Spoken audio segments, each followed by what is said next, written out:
Okay, praise the Lord, everybody. Okay, we having this session on understanding the cross of Christ through the Old Testament. Now we have learned about the cross of Christ more through the New Testament, but we want to see how the cross of Christ is projected in through the Old Testament. The reason that we are doing this is because Jesus says, he who does not take his cross and come after me is not good enough for me. Now, that means if we know Jesus Christ, okay, we believe in him, but if we do not take the cross, then we are not found worthy of him. Okay, so we see that without the cross, one who accepts Jesus Christ becomes just a believer. It is the cross that makes a believer into a disciple, that is a Christian. The word Christian means little Christ or someone who follows Christ. A believer is the one who believes in him. So we can all be believers, but unless we don't take up the cross, we do not become a disciple or a Christian. Now, what we normally see people projecting as a cross is a bridge that between man and God. So we see that without the cross, we cannot enter heaven because only a disciple goes to heaven. All right. So cross is very important. So unless we don't know the cross, we do not know that we will go to heaven or not go to heaven for sure. Okay, because like you see, faith, okay, has to be manifested, okay, or else that faith is not faith. Because it is like a fire that doesn't have heat or a light that doesn't give brightness. So when we say we believe, we need to manifest that belief, and that is by taking the cross of Christ. Okay? So when we look at the cross of Christ, we will look at the three P's in the scriptures. One is perception. Okay? Perception is something that we visualize or see or we project as to our understanding. So first we look at our perception of the cross, then we will look at the purpose of the cross. Means, did the cross have a purpose and what was its purpose? Okay. Then we will go into the last part, which is the power of the cross. Now this whole presentation is not something that will get over in an hour or two. It is actually made for around 6 hours of preaching. So we will break this whole sessions into different parts. Okay, so today I will try to do perception, okay, partly or may able to complete, basically depending on the time we have. So we will go through perception of the cross, okay, in today's session. Now coming to perception. The symbol that we look at the cross, the crucifix, okay, let us look in what is written in the Latin literature. Now when we look at the Latin literature, we have multiple symbols, okay, of the cross. The one which we normally relate to is called the cruz immissa. Now this is the symbol that most Christians consider as the crucifix or the cross. Then we have what is the Greek cross, which is like a plus sign. Okay. Then we have what is the cruz commissa, which is like a T. All right. This also is a symbol that comes from the Latin literature. We have the fourth one is the cruz de cruci. Now this is a symbol, okay, like a cross, means like a X sign. All right. So these are the four symbols which are coming from the Latin literature. Now, you need to understand the difference between Greek and Latin. Now, both were the languages which were spoken by the Romans, okay, and the Greek itself. Okay, later the Romans started speaking Latin more. Now, the Greek language, okay, was the common man's language. There was a version of Greek which is known as the Koine Greek. That is the common man's Greek language. And that was a language which everybody, communicated in. And that is why when the apostles started writing the Gospels or the letters, they realized to communicate with people outside Judah, okay, they needed to write in Greek. So they translated the Gospels and the letters into Greek, and Greek became the language of communication even between the apostles. So that all the common men, okay, inside Judah and outside, may able to understand what they were communicating. What the church did in 300 AD, actually it started somewhere around 200 AD, that they started translating the manuscripts into Latin. Now, Latin was a language spoken by the high society people, okay, not by the common man, okay, by the high society people. So, initially, okay, person would feel that, okay, they were trying to reach out to those who were in a high society. But we see later they started destroying the Greek manuscripts. So they were trying to basically put a perception of what they felt was the interpretation of the scriptures unto those who were the poor men. So it was the kind of trying to misinterpret the scriptures by using the Latin manuscripts and not letting the common man understand through the Greek manuscript. So these Latin literatures are something that we cannot trust in. We need to go to the Greek manuscript. Now when we look at the scriptures, okay, we understand even from the Old Testament, Jews never used crucifix. Crucifix was not a concept with the Jews. Okay, the Jews had two modes of punishment. Okay, one is whipping a person with 40 slashes minus one. Okay, and this is something that even Paul, okay, confesses to have received. And the other mode of punishment was stoning a person to death. Okay, these were the only two modes of punishments which were there in the scriptures.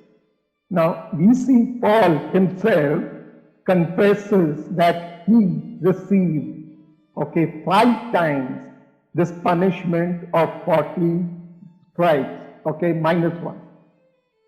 Okay, so does that make the suffering of Paul greater than Jesus? Because Jesus was whipped by the Jews, okay? And the thing was, Paul, okay, received slashes from just the Jews. But when you look at Jesus, the story is different, okay? Now in John 19:7, the scripture says, when they took Jesus to be punished, they said that we have a law, and by a law he ought to die, because he made himself a son of God. So this was the law of blasphemy. And according to the law of blasphemy, Jesus had to be punished according to the Jews. And the Jews, okay, the law said in Leviticus 24:16, he that blasphemy the name of the Lord, he shall surely be put to death, and all of the congregation shall certainly stone him. Okay, so according to the Jewish law, he was to be stoned to death. okay, because he had blasphemed it.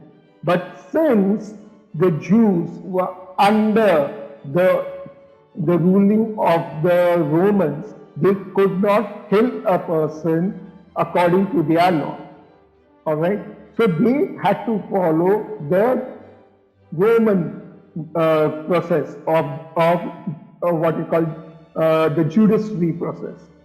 So what we see, it was a Roman who used crucifix as capital punishment. It was not the Jews. Okay. So now if you look at the punishment, capital punishment of being crucified, the Romans themselves had learned it from somebody else, and that was the Assyrians. Now, in history, we see, okay, the Assyrians were the people who used to hang a criminal or a person who was a kind of, against the kingship, or, going against the kingdom. Okay, a criminal who was to be punished for a capital punishment. They used to hang a person in sense of tie the person to a pole in the wilderness, okay, outside the city, and leave that person to die, okay, a death that was most brutal. Okay, in a sense, the birds used to come and peck that person and eat his flesh while he was alive. And that was the mode of punishment to death that the Assyrians did it. Now, Assyrians were one of the most brutal race in history even till today. Now, there is a scripture we see, Isaiah 40:31. We see many people quote this scripture as an inspiration, okay, to encourage a person in the Lord. Okay, now Isaiah 40:31 says, if they that wait upon the Lord shall renew their strength, they shall mount with wings as eagle, they shall run and not be weary, they shall walk and not faint. Now, when you go into the history of this scripture, into the period when it was written, and why Isaiah wrote this scripture, it will shock you. Now, I had attended a session by a historian about just this one scripture, and he explained over a period of an hour about what it was saying. Now, I'll tell you in a very short, sentences, as this event happened when the Jews, the Israelites, were engulfed from all sides by the Assyrians. They were in a fortified city with the Assyrians, totally engulfing them, okay, from all sides, okay. And since their city was a walled city, the Assyrians could not enter. Now, because they could not enter, they started catching all the Israelites who were outside the city and started putting them on poles, okay, to be killed in batch-wise. So few in the start, again more. They did that day by day, telling these Israelites, let us in, otherwise we'll kill all these people. And later, these Assyrians, okay, they even made their punishment more brutal in a way. In fact, as the person explained, was just shocking. These Assyrians used to take poles and pointed poles, okay, poles which were pointed on the top, and they used to make the Israelites, men, women, children, okay, strip them and make them sit on these poles. And till those poles do not pierce them through and kill them, they used to suffer and cry and scream so that the Israelites could hear them. And that kind of the brutality which the Assyrians did. In fact, the Assyrians were even worse in many ways. Like if you see in the scriptures of Jonah, Now, Jonah was a man of God, okay, he could hear God, but when the Lord told him to go to Nineveh and speak to the people there about their wickedness which the Lord had noticed, okay. Now, this Nineveh was a city, a capital city of the Assyrians. Now, you imagine this person, Jonah, who was an Israelite, being told by the Lord to go and tell the Assyrians that their wickedness has come up to God to repent. What did Jonah do? Jonah actually fled. He went in the other direction because the Lord had given him 3 days, okay, to go and give the message. He thought that if he ran the other direction and he doesn't reach the place, that people will be punished. And that is what Jonah wanted. And why do we see he wanted this? Is because he hated the Assyrians. He was not trying to go against the commandment of God, but because of his hate against the Assyrians, because of the Assyrians' brutality, that way they used to punish or kill people, there were cases where they used to skin a person alive. That was the kind of torture they used to do. They used to offer children, small babies, okay, as a sacrifice, living sacrifice to the gods. And that was what the Assyrians did. And you see, Jonah hated them, that's why he wanted them to be punished by God.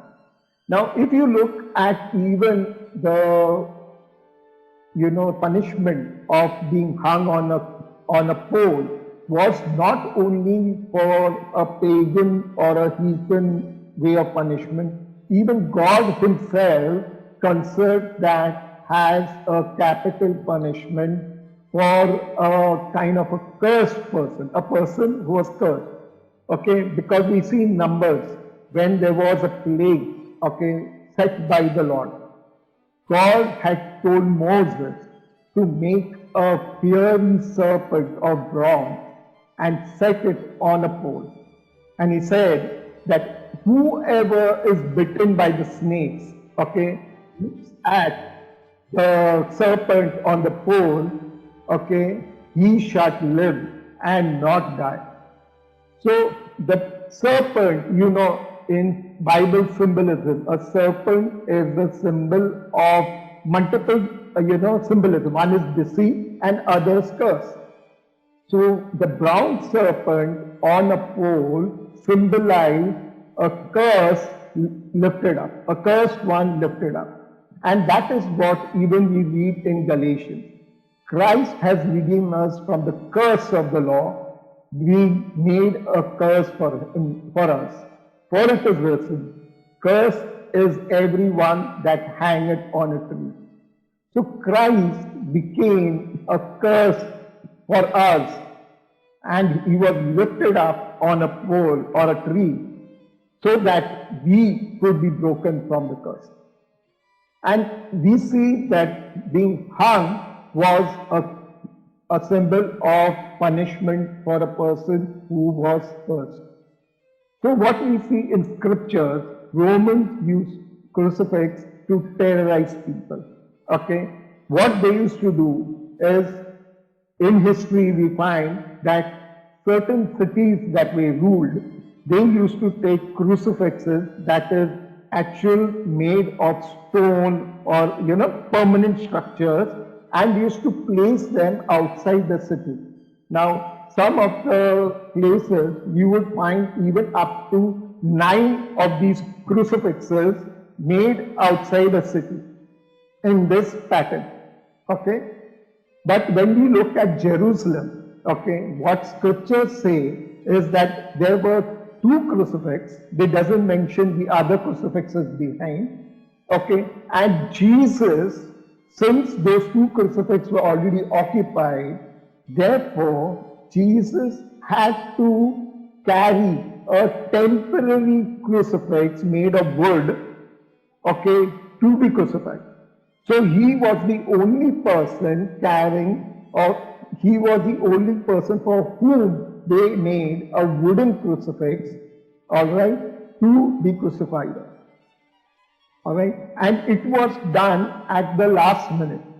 So it was not as what people, kind of symbolize at well chamfered, cut out wood. No, it was something like this. Okay, it was just two trunks of tree, okay, put together, all right, to be for him to be crucified. And that is why you find in Galatians, okay, it is mentioned as tree, and the same is like not only Paul but also by Peter. He mentions that he was hung on the tree.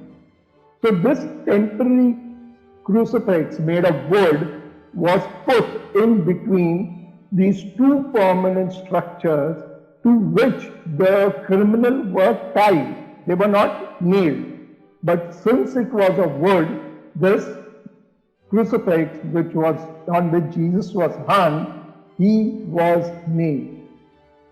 Okay, so Jesus' crucifixion was something different or something unique to only Jesus, unlike to what was done to the criminals or others who were there. Now, we go more into understanding about the crucifixion of Christ. Okay, the word crucifix by itself does not exist in the whole Bible. Okay, so what is the word that is translated as crucifix? It is the word cross.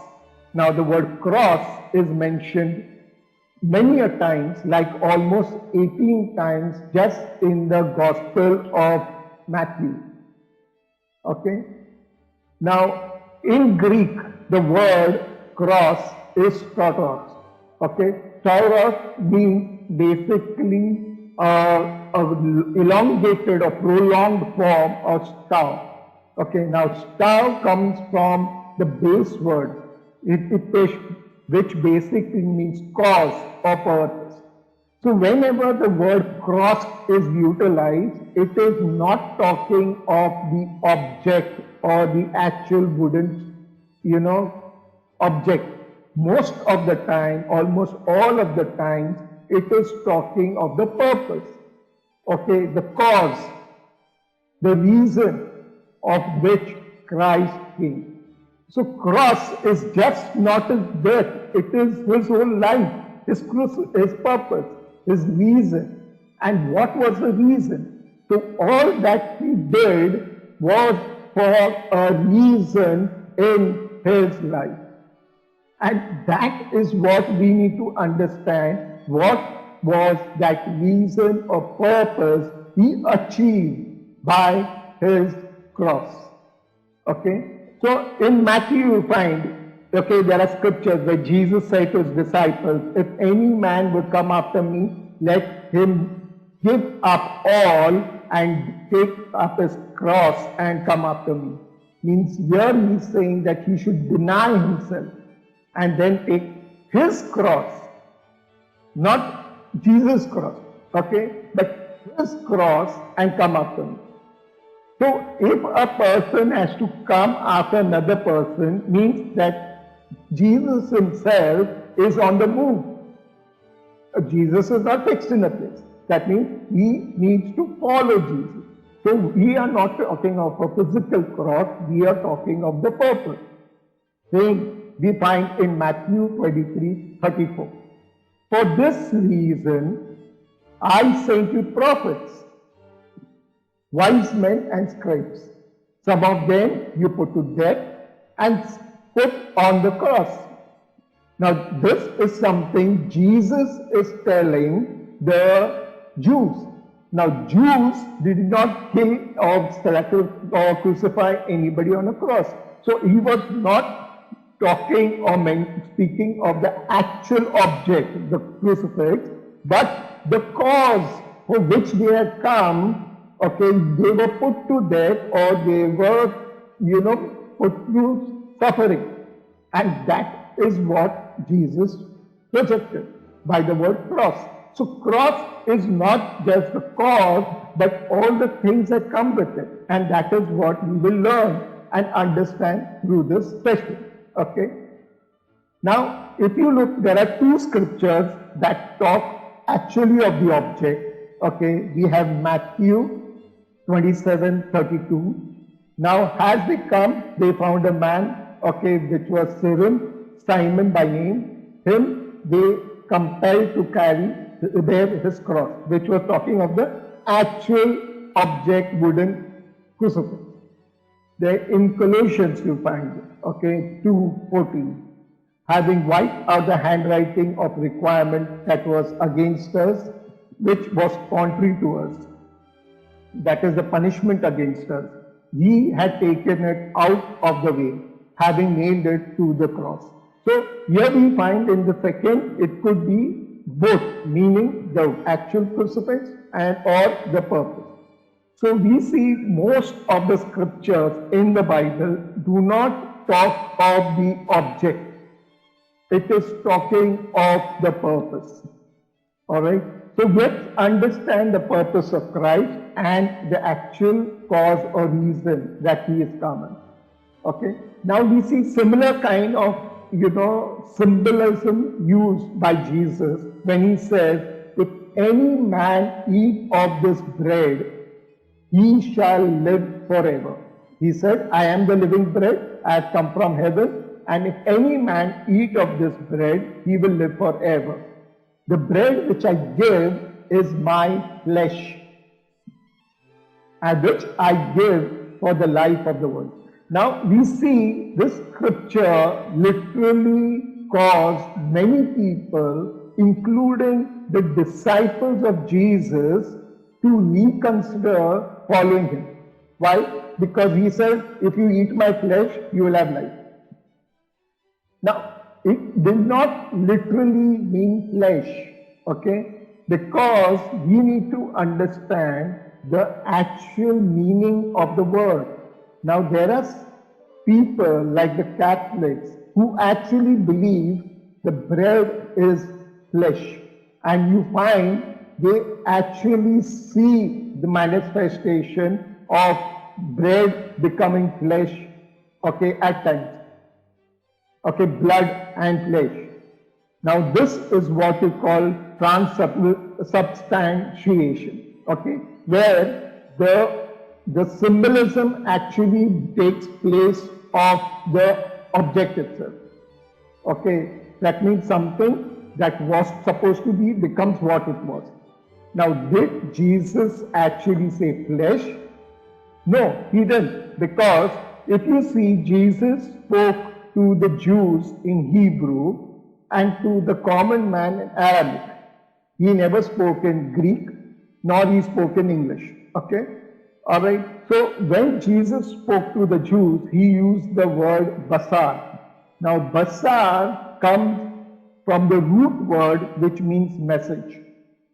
So when Jesus said, I am the bread of life that came from heaven, okay, if any man eat my flesh will have life, the actual word was message. If we do not eat the message or make the message part of us, we will not have life in us. And that is what Jesus meant. Like even if you take the word bread, means conflict.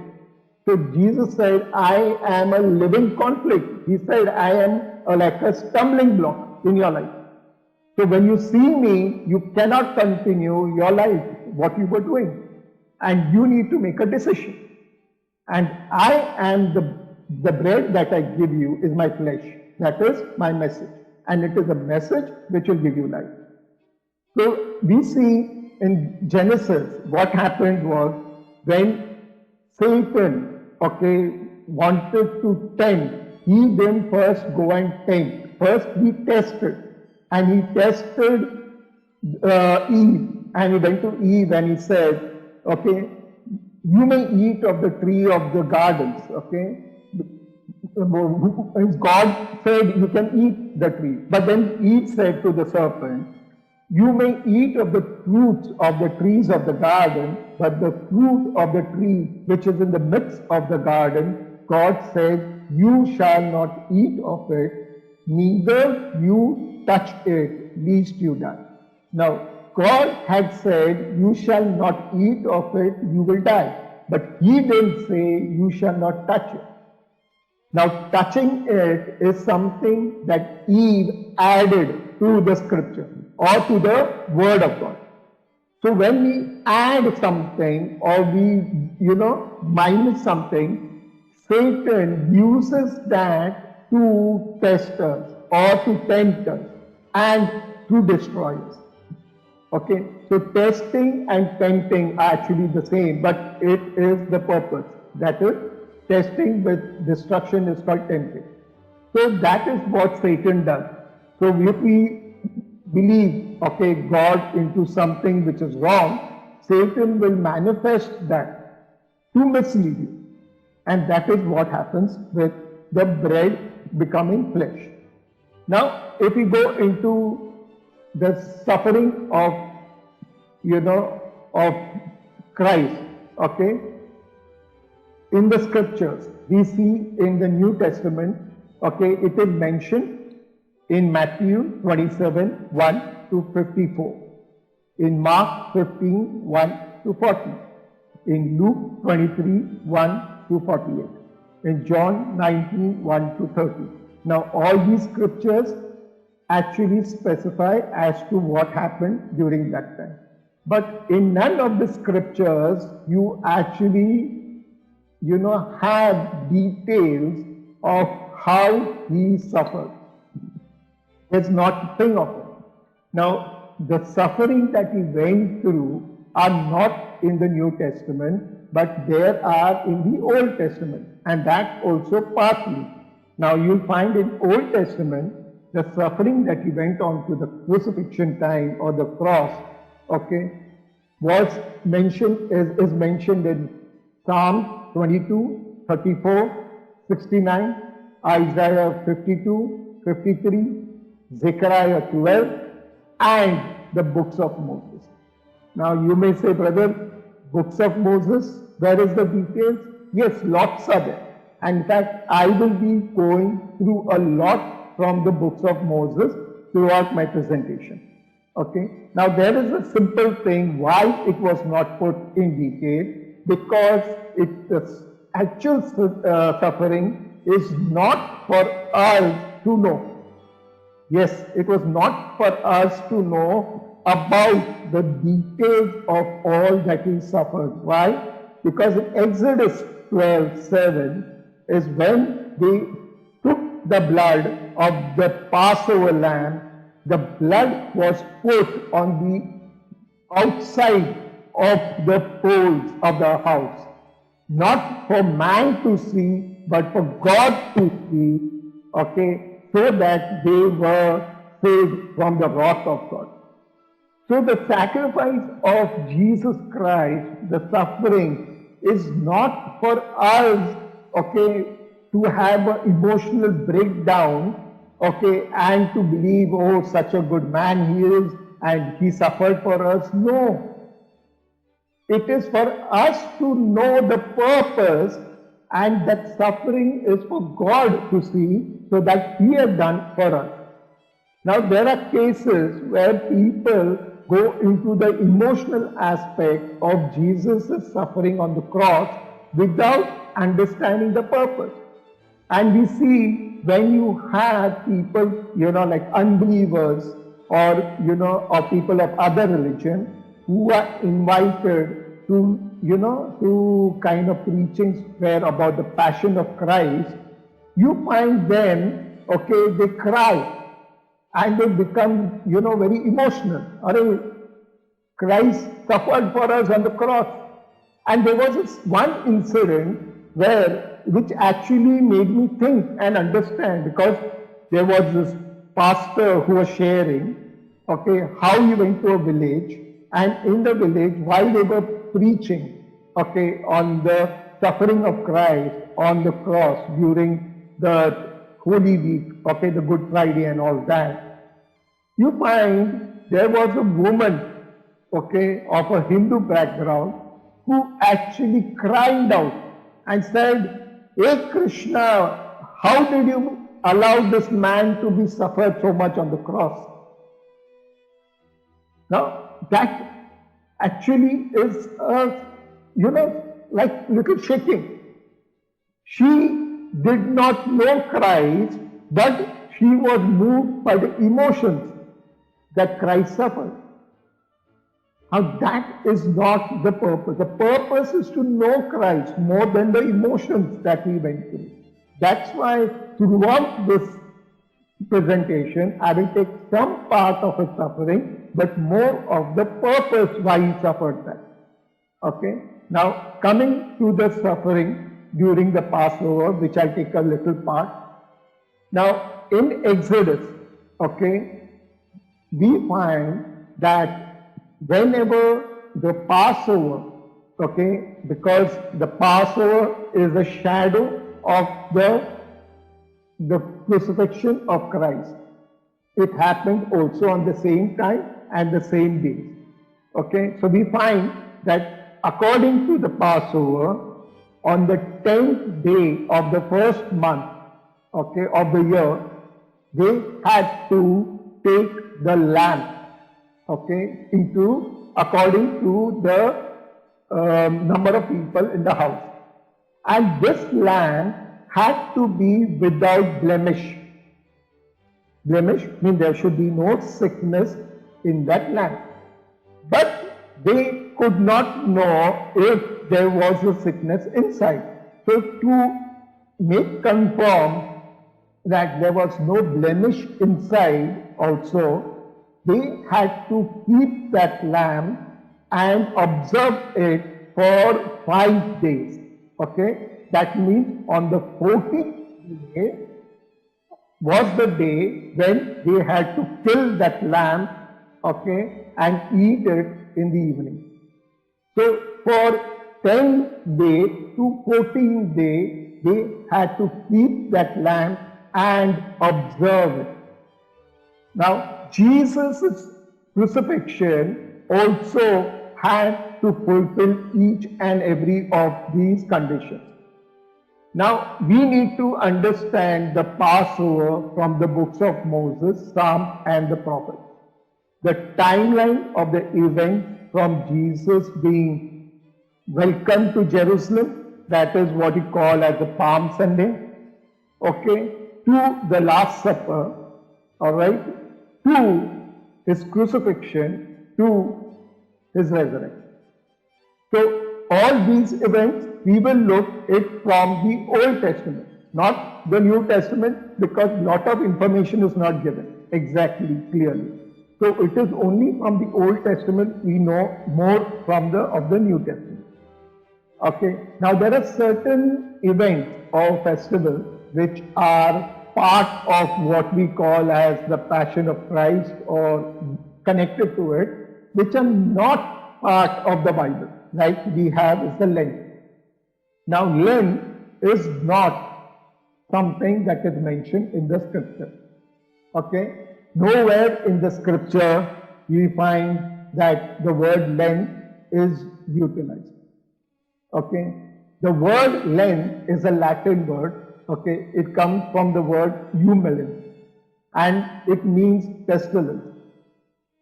Okay? Pestilence means lightly set for destruction.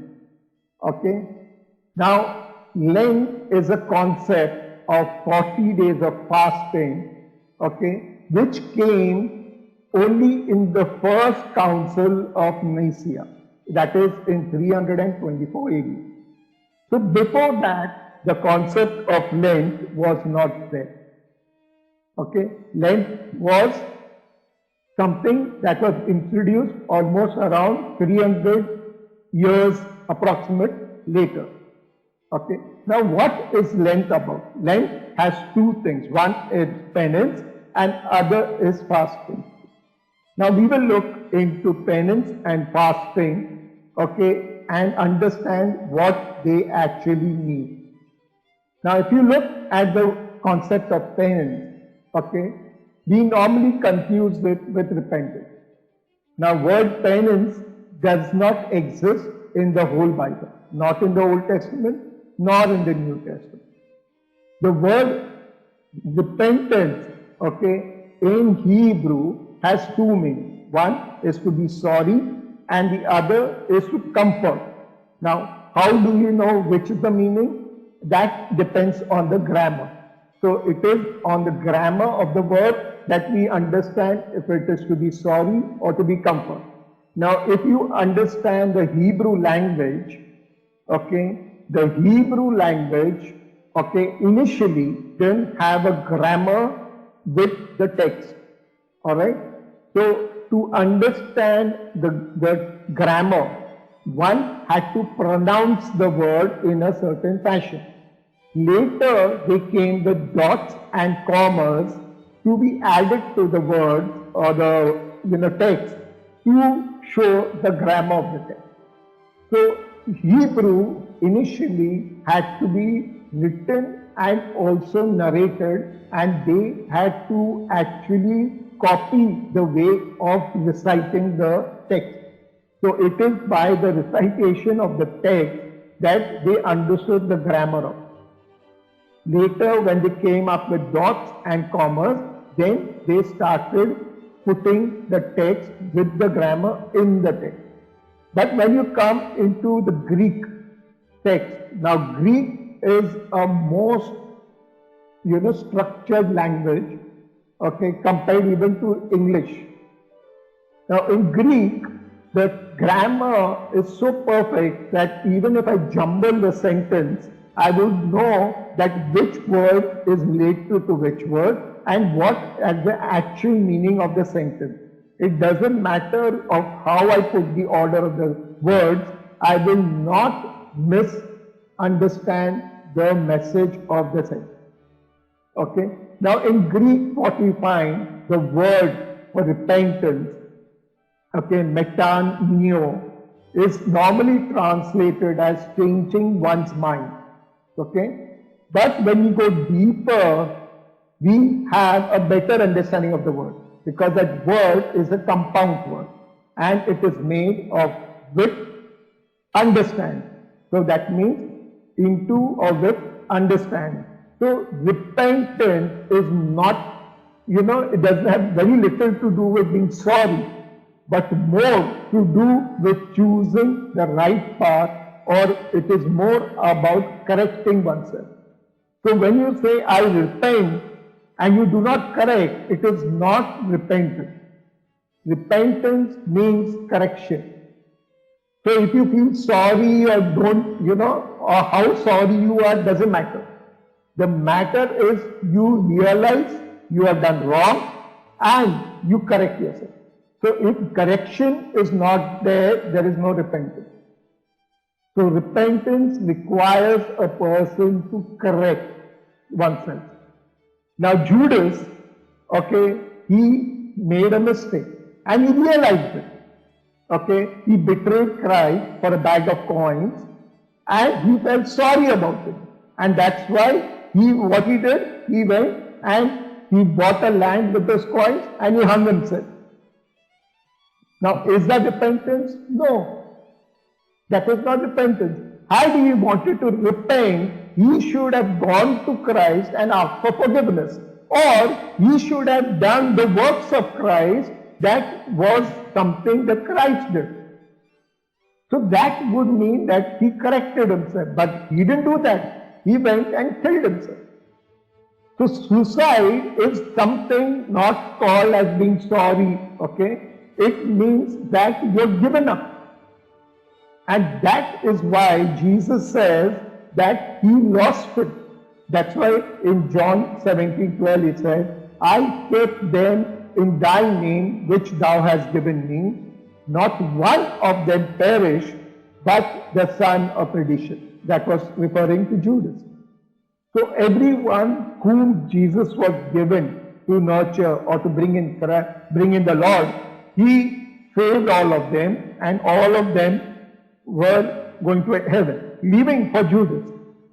And that, it says, let scripture be fulfilled. Not that Jesus failed. No, it was part of fulfillment of scripture. Now this too is something that you understand in the book of Moses. Okay, and you'll be surprised it is to do with the 12 tribes of Israel. Okay, but that is another topic some other time. But Jesus actually was fulfilling scriptures earlier. Okay, so Judas felt sorry, but he didn't repent, therefore he went to hell. Okay, he was lost. Now, when you go into penance, okay, penance is something that goes against the foundational belief of Christianity. Okay, I put it in bold and I put it in big alphabet so that you realize that penance is not a Christian concept.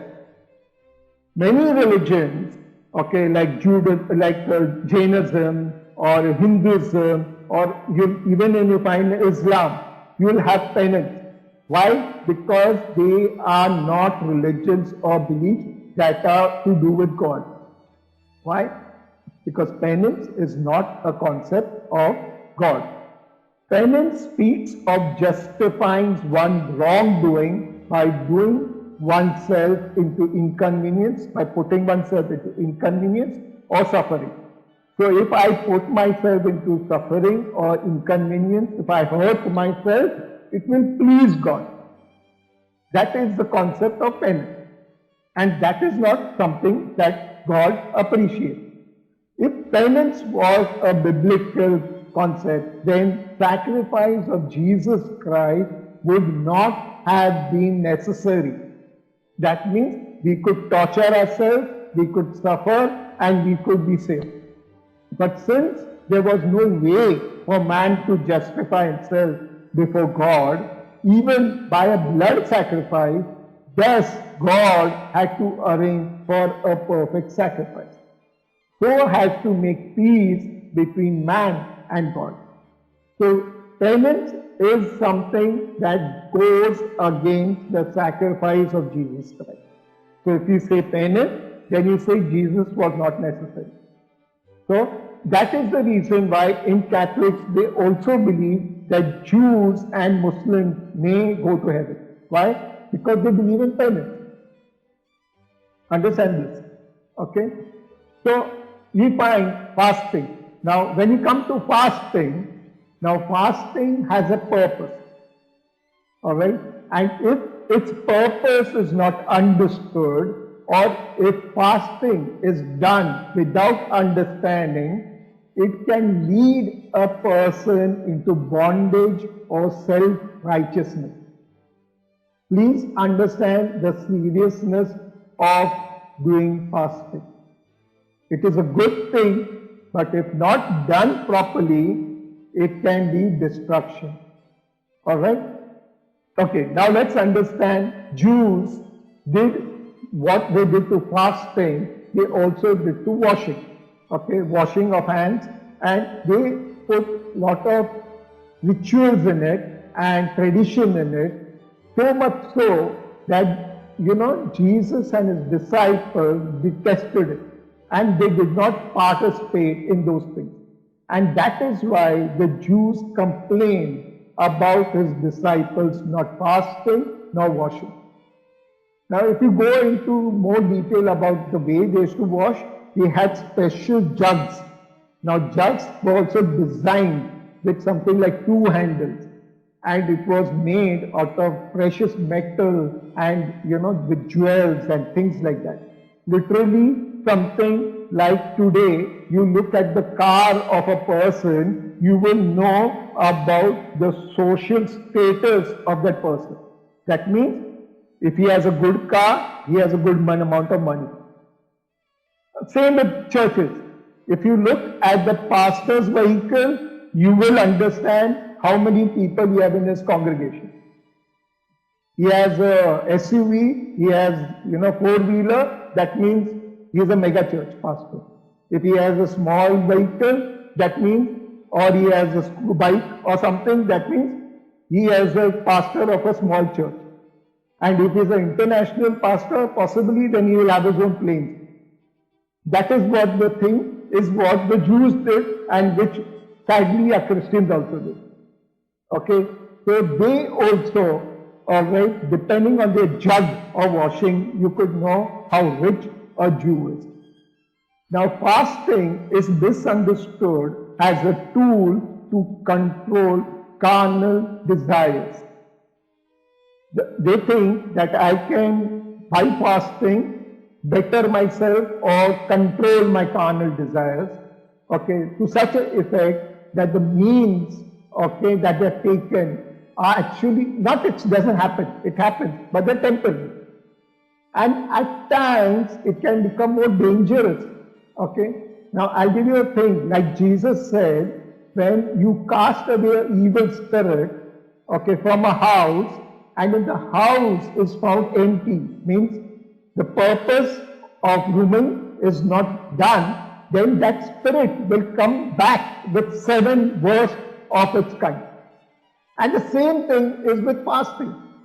In fasting, if you think that just by controlling your carnal desires, it's okay, then you are in for a dangerous situation, because that desire will come back again with 7 more desires, means worse things than what you have.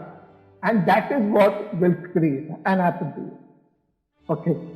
So when you do fasting, okay, you have to understand, in 1 Corinthians 7:5 it says, give yourself to fasting and prayer and coming together, so that Satan doesn't tempt you for your inconsistency. So fasting by itself is not the solution. You need to pray and also come together. That means fellowship or build each other.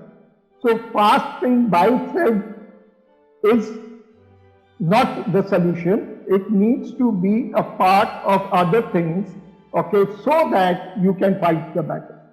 So it is good, but it has to be understood now. Now coming to fasting, people who regularly fast without proper understanding become actually spiritually hard and immune to God's words. They actually come to a state that they stop hearing to the voice of God. And this doesn't happen immediately. It happens over a period of time. When they come into something like religious fasting, that means they fast like the Hindus do on Tuesdays, Thursdays, setting a date and setting a process of fasting. Now you need to understand biblical fasting by not consuming food is the basic ABCD of fasting. And most people usually get stuck to this ABCD for years and years. Okay, so you start the process of fasting by not eating food. But fasting has more than just not eating food. Daniel did a powerful fast, that also why he ate. In Daniel 10, you'll find. His fast was so powerful, it demanded manifestation. And that he fasted while he ate. So we have to understand how to fast and why you fast. Now Jews, what they did was they changed fasting into penance. Okay, that means I put myself into not depriving myself of food. Okay, thinking that God will be pleased that I am suffering, so He'll answer my prayer. That is not, and even Nehemiah 9:1 tells them that you are doing this kind of fast, which is, God is very angry with you for that. In fact, He is not pleased with you. So we have to understand, okay, Jews thought like, tying their hands with leather band, okay, nodding their head to the walls while praying. All this they do. Why? Because they don't understand. They lack understanding of prayer and they lack understanding about fasting. Okay? So Jews fast like something like Muslims do. They do not eat or drink. And it's called a tanin. Okay, which means a full fast. And this is written in the Talmuds. These are books which basically instruct the, the kind of, in the Muslim we have the hadiths, here you have the Talmud. Okay, Muslims actually copied the Jews a lot. So what we find in Talmud, the traditions, the way of living, all that is there in the Talmud.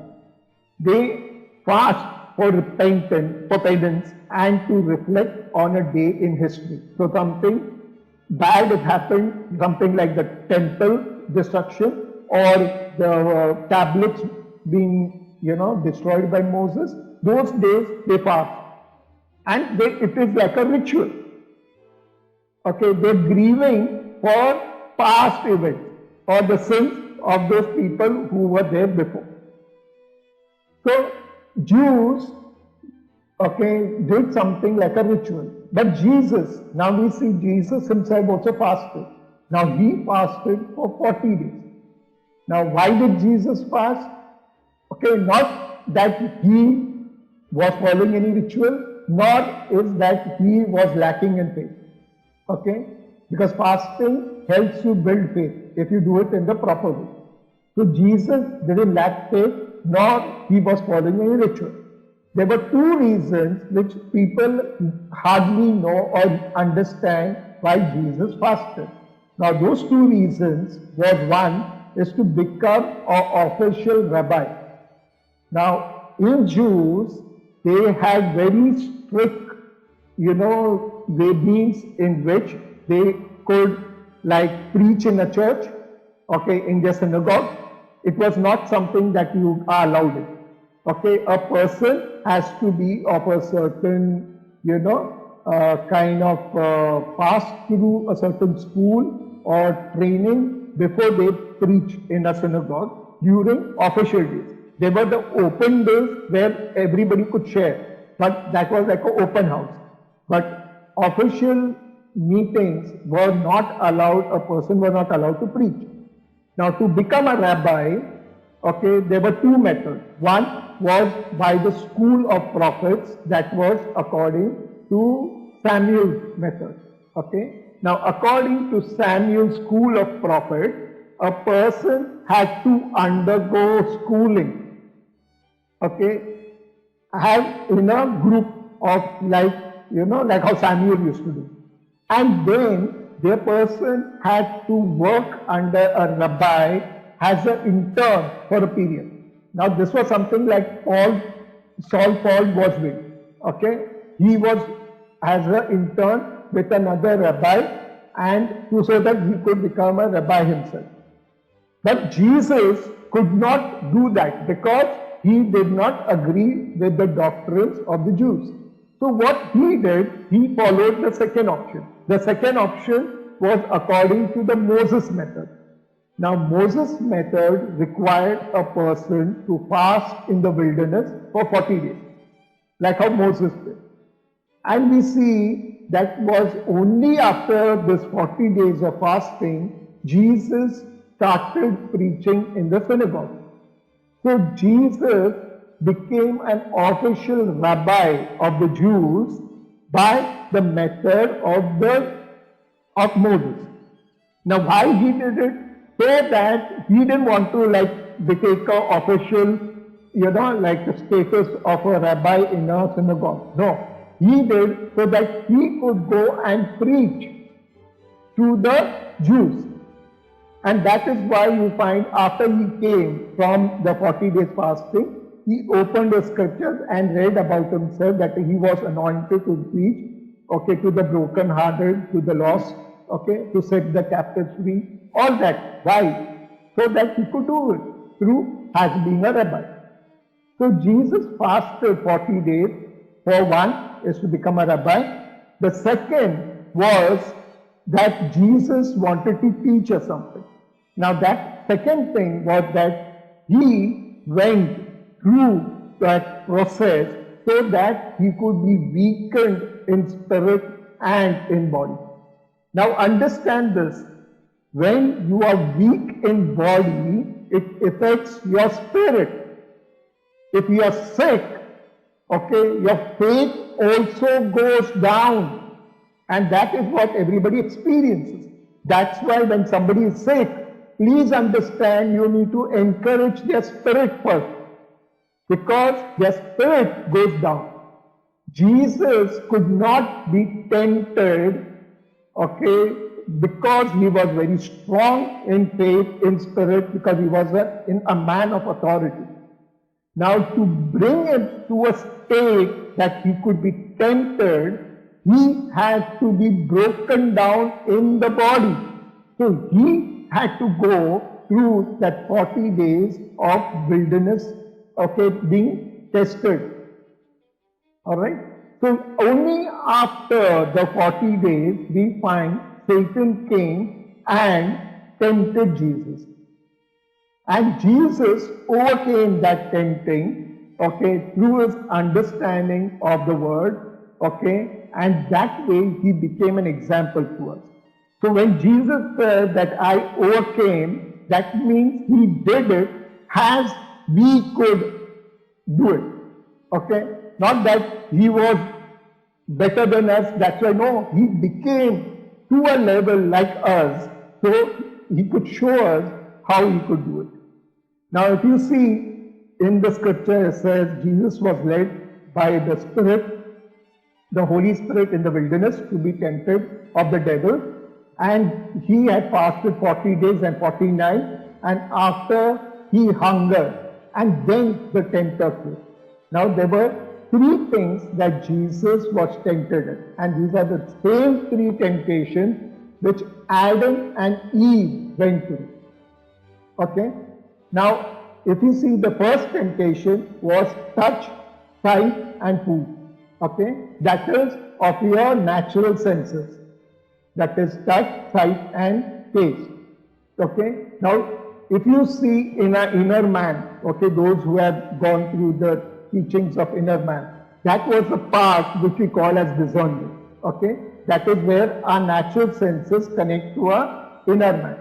The second was about faith, the mind, okay, knowing the will of God. So that where is what Jesus was also tempted.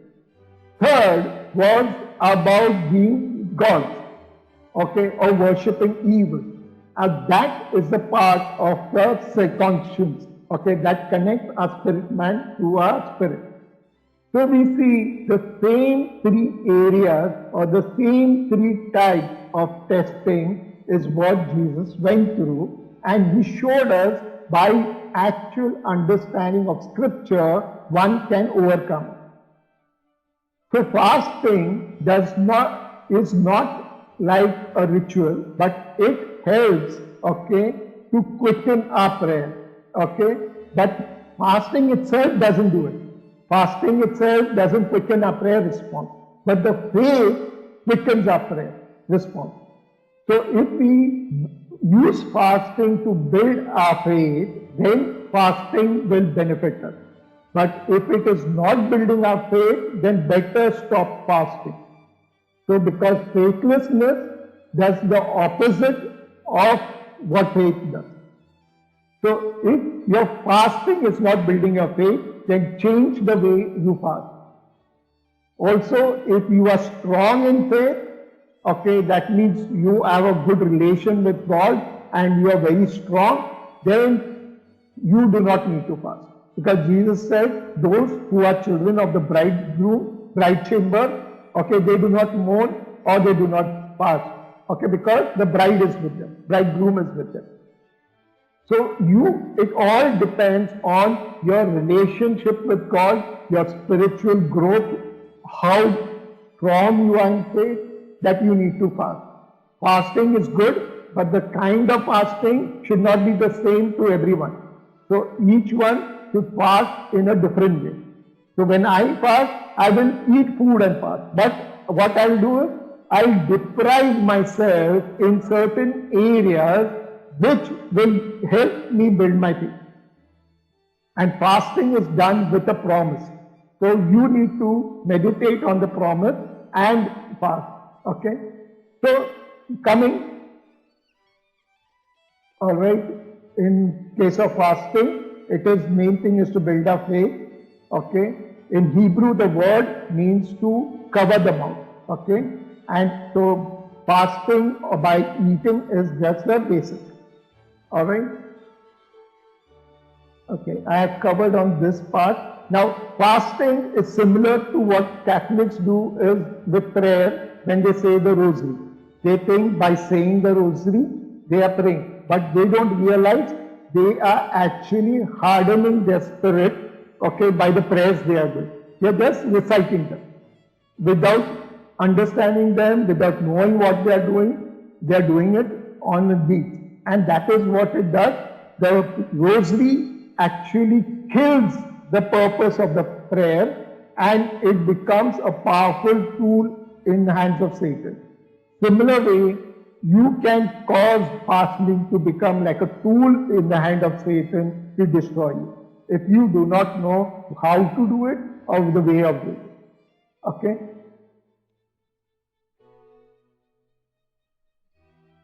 All right. Now coming to another, ritual that we do, we think it's part of the Passion of Christ. That is Ash Wednesday. And actually I call it Mud Wednesday because of why? Because the scripture of ash, okay, in the scriptures, Old Testament, was a sign of hopelessness, a sign that they were cursed and they were cursed to perish. So they would put ash on their head, saying, declaring that they are hopeless and they have no hope. Christ, Jesus Christ, by death and resurrection, broke the curse of hell. So even though he broke the curse, Catholics still, okay, although they verbally say they believe in Jesus Christ, still they declare they are under the curse when they put ash on the head.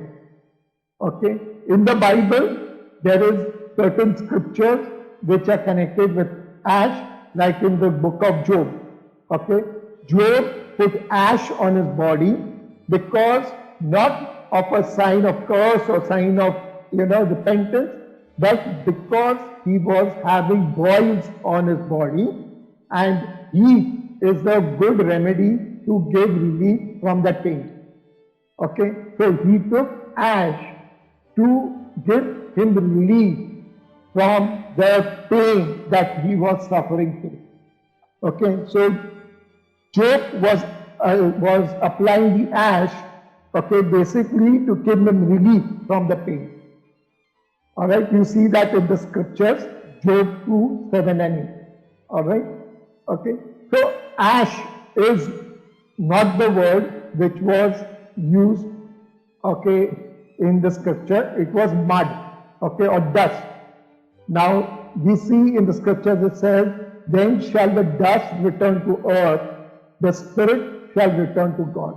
So that is to perish, will go, okay, to hell or to perish in this world, but that which is of God will go to God. So we don't associate ourselves with ash nor mud. Okay, our bodies might go to mud, but we who are the spirit being, that is us, will go to God. All right. So we see that part, okay, of ash is not something of the scripture. So putting ash on your head is actually cancelling the promise of Christ, that is, he broke the curse of hell in our life, okay, and saying that Christ is failed in my life. All right, and that is what Catholics and some believers also, churches like you have the CNI and all, they do that. They actually cancel Christ from their life. Now another part which I will take up in today's session, okay, and I close with this part and continue with the others later, okay, is about Palm Sunday. Now palm in the Hebrew word means to be erect. Palm branches were used for welcoming someone who was very great or very honorable, okay, by waving the palm when the person arrives. And that was the purpose of the palm in the Old Testament. And we see in both the Old and the New Testament, the using of palms was connected with Jesus Christ. All right? In Old Testament, we find it was commanded to wave, okay, the palm on a feast, okay, the Feast of Booths. Now, if you understand the Feast of Booths, it was connected with the birth of Christ. And this I have taken up with the festivals, okay, in detail. So, the Feast of Booths, that was the birth of Christ, Israel was commanded to wave the palm. And in the New Testament, we find when Jesus was entering Jerusalem, just before he was crucified, okay, he was welcomed, okay, with palms. And then we see suddenly people started shouting, Hosanna. Now the word Hosanna means to be prosperous, okay. Now the greeting of Hosanna was not something that they were telling Jesus. No, they were telling themselves. Why? Because if you understand exactly what happened on that day and why they went with palms to welcome Jesus and why suddenly they started shouting Hosanna, you will understand the reason why they were saying it to themselves and not to Jesus. Okay? The Jews came to welcome Jesus thinking he was what is known as the Messiah. Now the Jews had the promise of two people in the Old Testament. One was Messiah and the other one is Mosiah. Now they both sound similar. They mean also something similar. Why? Messiah means actually what we call savior, and Mosiah as a deliverer.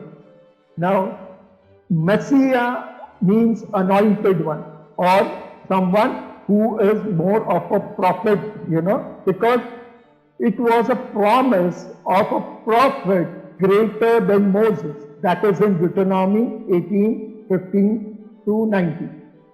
Also, they were awaiting another person, Mosiah, which means deliverer. And that was a promise of a king greater than David. That is in 2 Samuel 7:12 to 16.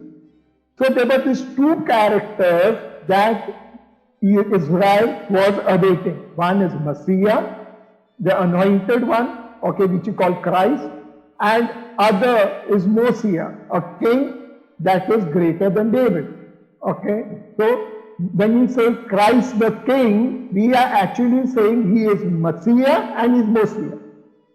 Alright, the anointed one and the one who is a deliverer. Okay, so when they went out there, okay, they believed Jesus was Messiah. Why? Because he had healed Lazarus. Okay, and when they went there to greet him, they saw Jesus fulfilled a prophecy which was written in Zechariah 9:9. And then they realized that he was also Mosiah. And when they were surprised to see that Jesus fulfilled the prophecy and he also was just like Messiah, the anointed one, also Mosiah, the king, the deliverer, they started screaming Hosanna. Okay? In Zechariah 9, it says, Rejoice greatly, O daughter of Zion. Shout, O daughter of Jerusalem. Behold, thy king come to thee.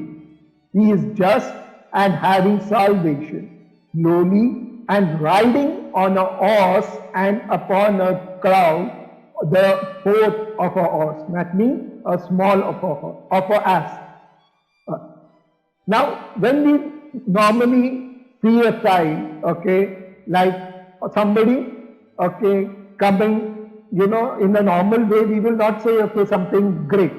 There has to be something different about that purpose that Jesus coming with a ass and a young one.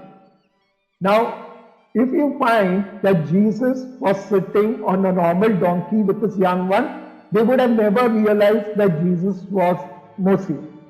But Jesus did something what was different. Okay, to prove that he was Messiah or the deliverer, he came with the donkey and the young one, but instead of sitting on the adult donkey, he sat on the young one. Now, if you look at the scripture, we find Jesus told his disciples, go into the village, and as they entered, they would find a young donkey, okay, and with its parent, that means the donkey with its young one, on which no one sat. Now imagine, how would you know that no one sat on the donkey? Are you going to ask the donkey, hey donkey, did somebody sit on you? And the donkey will shake its head. No, it's not that. There had to be something about that donkey which they would have realized that no one sat upon the donkey. And if you study about donkeys, you'll find that a donkey is not saddled until it is 2 years of age. So only when a donkey comes to the age of 2, that is the time the donkey is saddled. Okay? That means somebody can sit on the donkey. Else they don't saddle the donkey. Means it was unsaddled. So when these people went to the village, okay, they found a male donkey, adult donkey, and a young one which was not saddled. So they knew that this donkey no one saddled. That's the reason why they took the donkey and its young one to Jesus.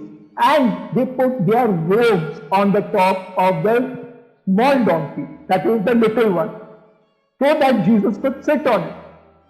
They didn't put the robes on the saddle one. The saddle one already had, the proper saddles on it. They put it on the young one. And Jesus sat on the little donkey.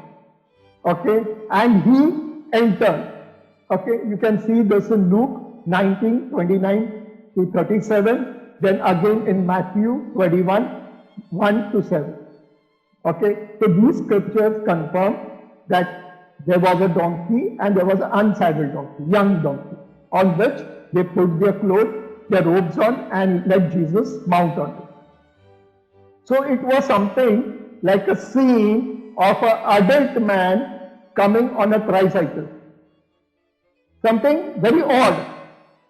And when they saw it, anybody would have seen as a crazy person. But they realized that this was done for a purpose, and that purpose was to fulfill scripture.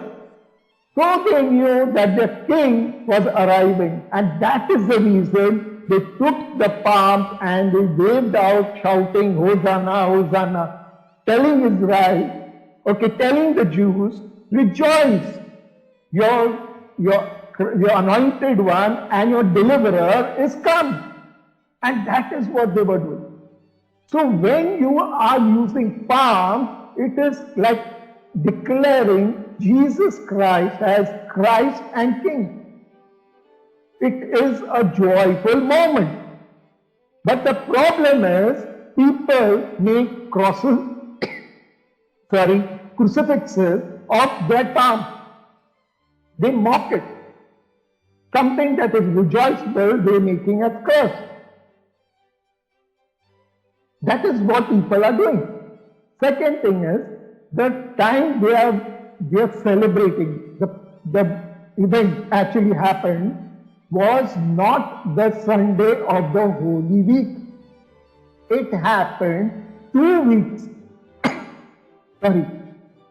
It happened 2 weeks before. That means 1 week before the Holy Week. Okay? Because you find in scripture, Jesus was 6 days away from the Passover week, and he came to Bethany. Okay, and the same day he had supper with Martha and the family. And in St. Luke it says 19, 29 to 30, it came to pass that same night that he had come to Bethany, he sent his disciples to fetch their donkeys. So he mounted those donkeys and he walked from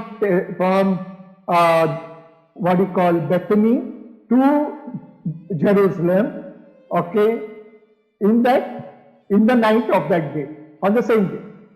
So that means on Sunday itself, that is 6 days before the Passover, 6 days, that means on Sunday itself, early in the morning, he has reached Jerusalem, because the distance between Bethany and Jerusalem is hardly 5 kilometers. It is very near. So he walked slowly through the early in the night, late in the night, and reached there early in the morning. And the people were waiting for him over there. Okay, so people do not realize they are celebrating Palm Sunday 1 week later from the actual day which it was supposed to be celebrated. Okay, now I will stop over here.